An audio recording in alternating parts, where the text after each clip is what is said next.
Why are people so interested in the concept of flying cars when we already have helicopters? Because the Jetsons promised us flying vehicles that everyone could afford as daily transportation, the most people don't graduate beyond believing cartoons are real.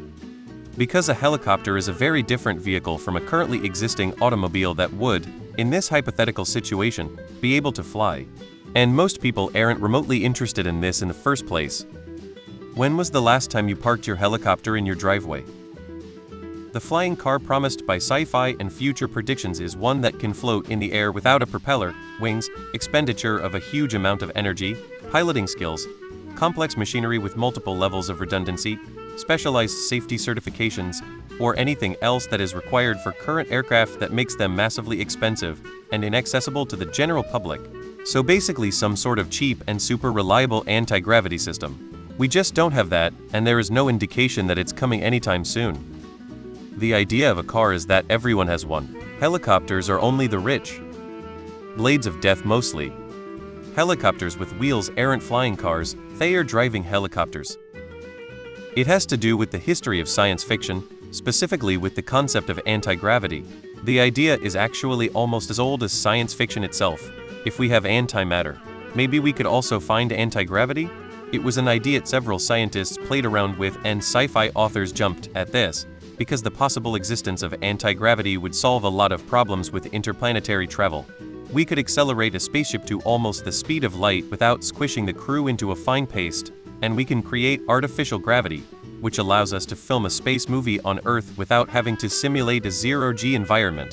Once we have anti-gravity, flying cars, people and hoverboards are a trivial side technology, and that's why every sci-fi setting has floating stuff. Except for hard sci-fi, because actual research could not provide any hint for the possible existence of anti-gravity. Scientists are now fairly sure no such thing exists, so in the mind of the general public, flying cars the quietly hovering version, not the loud, obnoxious ones that actually exist, like helicopters or such, are equivalent to futuristic tech.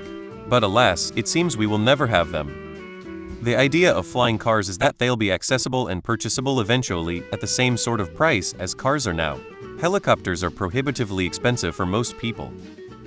The implication with flying cars is that anyone that has a driver's license would be able to get one, and they'd be similarly available or affordable like cars too.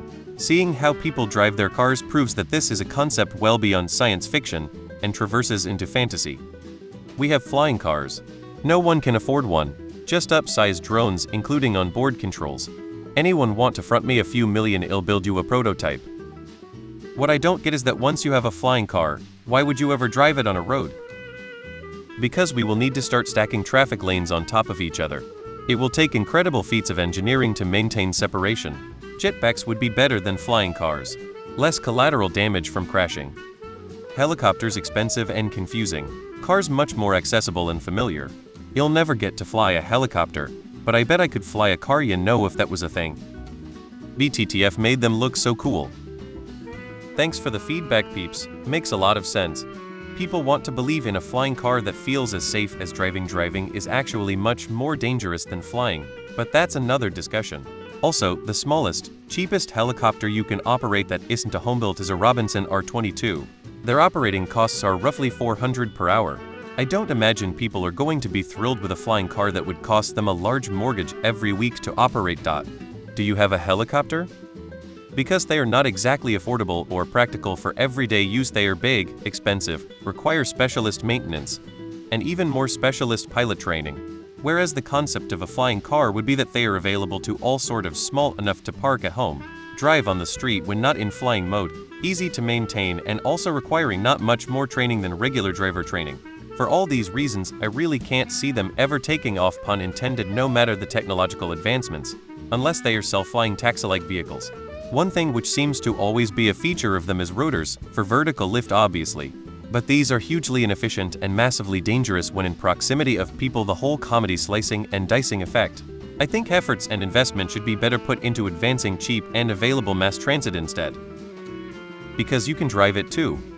Because wouldn't it be great if your car could fly? You could get in your car and fly to where you're going, it would be much quicker. You could also drive on the road when necessary. Seems pretty obvious why people would want flying cars. I'm interested in flying cars because I want to watch the spectacle once everyone in Los Angeles has one. Because the average person doesn't own a helicopter. I'd rather not have people flying around in cars.